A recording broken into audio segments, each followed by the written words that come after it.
incident to upset the chancelleries of The Muslim nations in the Middle East would not accept Israel's existence since its founding in 1948. They began amassing huge amounts of sophisticated weaponry and lobbying for the implementation of boycotts, divestment, and sanctions against the Jewish state.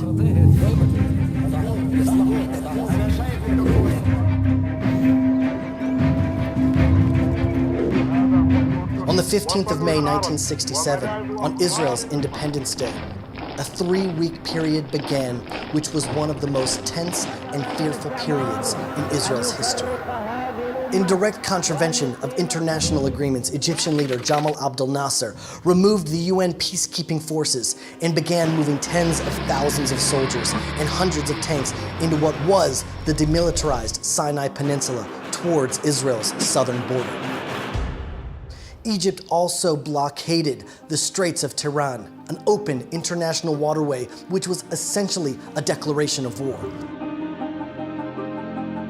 Israel turned to the nations of the world, primarily to the United States, for assistance against Egyptian aggression, but somehow all Western countries decided to remain neutral.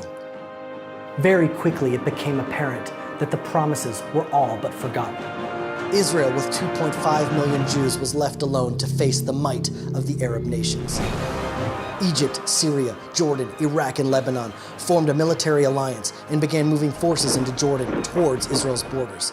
When the Arab countries realized that the world had abandoned Israel, many other Muslim countries were openly calling for the destruction of Israel. The will and means to murder millions of Jews were evident. Top IDF commanders expressed their concerns at the high price Israel was liable to pay in a war with the Arab world. Some military experts projected a toll between 20 and 100,000 lives. Israel prepared cemeteries all over the country, ready to accommodate many expected victims. Massive parks were prepared in Jerusalem, Tel Aviv, and other cities in case the cemeteries would have no more space. World governments, instead of defending Israel's right to exist, warned Israel continuously not to attack. However, the people of Israel had no choice but to go to war, to defend their country and their very existence. At 7:15 a.m. on June 5th, 1967, the IDF launched Operation Moked, Focus. Almost the entire Israeli Air Force was dispatched in a daring mission. Only 12 planes stayed behind. The risk of this operation was extraordinary, as the fighter pilots flew at an unprecedented low altitude of less than 20 meters above the ground. Egypt had the most advanced ground-air missile defense systems in the Middle East. Most of the Israeli jets were old and outdated French planes. If the Israeli jets would have been detected, many would have fallen, and Israel would have been left with practically no air force. And then, a miracle occurred. The most advanced Russian MiG jets that patrolled the airspace along the borders between Egypt and Israel were, for that one critical hour, grounded. Incredibly, at that very same time, the top commanders of Egypt, Jordan, and Iraq flew together to observe the Egyptian forces invading Sinai. The Egyptian officers had ordered all anti-aircraft units not to fire unless given a direct order as long as they were in flight. This created total confusion on the Egyptian ground as Israel struck exactly in that window of time.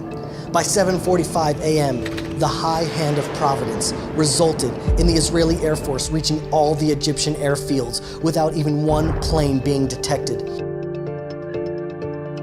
More than 200 Egyptian planes, almost half of Egypt's fleets, were almost instantaneously destroyed, also bombing the runways and making impotent the mightiest air force in the Middle East. General Moti Hod, commander of the Air Force, said, "In my wildest dreams, I never would have conceived of such an incredible success." A second wave of Israeli jets were directed to Cairo to confront the remains of the Egyptian Air Force. And here, another miracle occurred, no less miraculous than the first. Even though Israel had lost the element of surprise and the anti-aircraft systems were operating with full capacity, Egypt was only able to hit one Israeli plane. The Israeli Air Force went on to destroy a total of more than 300 Egyptian planes, and every airfield in Egypt was neutralized. It was nothing less than a military miracle. seemingly impossible. And then another miracle occurred.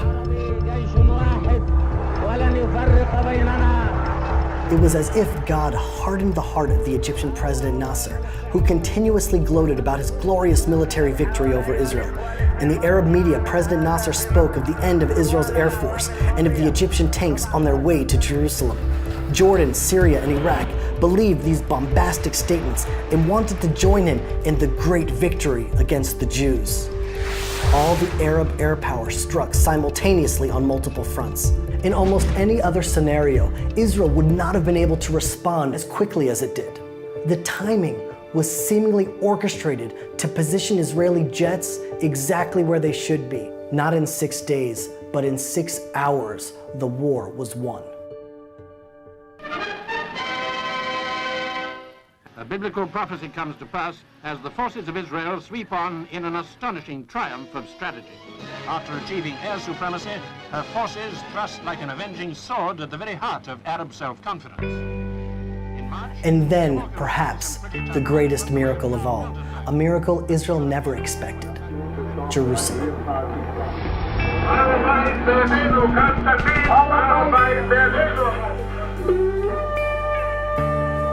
Again, it seemed as though it was a divine appointment in time. Jerusalem was to be restored to the Jewish people. After 2,000 years,